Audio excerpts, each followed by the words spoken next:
ನಮಸ್ಕಾರ, ನೀವು ನೋಡ್ತಿರೋದು ನ್ಯೂಸ್ 88 ಗದಗ. ಕರ್ನಾಟಕ ರಾಜ್ಯ ರೈತ ಸಂಘ ಹಾಗೂ ಹಸಿರು ಸೇನಾ ಲಕ್ಷ್ಮೇಶ್ವರ ತಾಲೂಕು ಘಟಕ ಲಕ್ಷ್ಮೇಶ್ವರ ತಾಲೂಕು ಅಧ್ಯಕ್ಷರು ನಾಗರಾಜ್ ಕಲ್ಲಿಹಾಲ, ರಾಜ್ಯ ಅಧ್ಯಕ್ಷರು ಚಂದ್ರಶೇಖರ್ ಕೋಡಿಹಳ್ಳಿ, ರಾಜ್ಯ ಸಂಘಟನಾ ಕಾರ್ಯದರ್ಶಿ ಶ್ರೀ ಟಿ.ಡಿ. ಬಸವರಾಜ್, ಗದಗ ಜಿಲ್ಲಾ ಅಧ್ಯಕ್ಷರು ಶಂಕರಗೌಡ ಜಯನಗೌಡ್ ಇವರ ನೇತೃತ್ವದಲ್ಲಿ ನಡೆಯಿತು.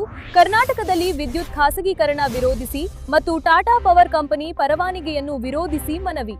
ಕರ್ನಾಟಕ ರಾಜ್ಯ ರೈತ ಸಂಘ ಹಾಗೂ ಹಸಿರು ಸೇನಾ ಲಕ್ಷ್ಮೇಶ್ವರ ತಾಲೂಕು ಘಟಕದ ವತಿಯಿಂದ ಈ ಮೂಲಕ ಟಾಟಾ ಕಂಪನಿಯವರಿಗೆ ಪರವಾನಗಿ ನೀಡಬಾರದೆಂದು ರೈತರು ವಿರೋಧಿಸುತ್ತದೆ. ಇದು ರೈತರ ಪಂಪ್ಸೆಟ್ಗಳಿಗೆ ಮಾರಕವಾಗಿದೆ ಮತ್ತು ಗೃಹ ಬಳಿಕೆಗೆ ಮತ್ತು ನಿರುದ್ಯೋಗದ ಸಮಸ್ಯೆಯನ್ನು ಹೆಚ್ಚಾಗಲಿದ್ದು ಮತ್ತು ಮೀಸಲಾತಿಯಲ್ಲಿ ತೊಂದರೆ ಉಂಟಾಗುತ್ತದೆ. ಅದೇ ಕಾರಣ ಟಾಟಾ ಪವರ್ ಕಂಪನಿಗೆ ಪರವಾನಗಿ ನೀಡಬಾರದೆಂದು ಮನವಿ ನೀಡಿದರು. ಒಂದು ವೇಳೆ ವಿದ್ಯುತ್ ಖಾಸಗೀಕರಣ ಆಗಿದ್ದೆ ಆದರೆ ಕರ್ನಾಟಕದ ಆದಂತ ಬಂದ್ಗೆ ಕರೆ ಕೊಡುವುದರ ಮೂಲಕ ಕರ್ನಾಟಕ ಸರ್ಕಾರದ ವಿರುದ್ಧ ಬಾರಕೊಲು ಚಳುವಳಿ ಮಾಡಿ ಉಗ್ರ ಹೋರಾಟ ಮಾಡುತ್ತೇವೆಂದು ಮಾನ್ಯ ತಹಸೀಲ್ದಾರ್ ಸಾಹೇಬರಿಗೆ ಮನವಿ ನೀಡಿದರು.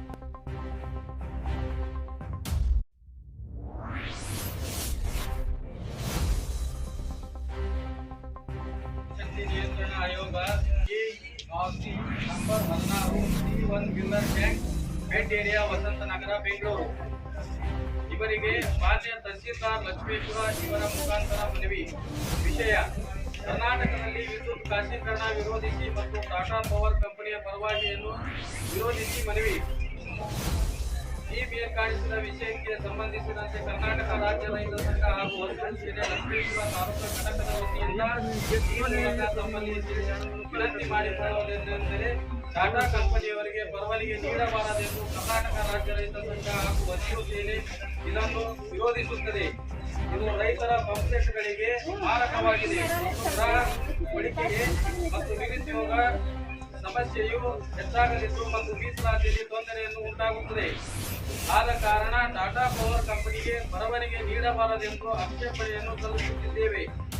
ಒಂದು ವೇಳೆ ವಿದ್ಯುತ್ ಖಾಸಗೀಕರಣ ಆಗಿದ್ದೇ ಆದರೆ ಕರ್ನಾಟಕದ ಆದ್ಯಂತ ಬಂದ್ಗೆ ಕರೆ ಕೊಡುವುದರ ಮೂಲಕ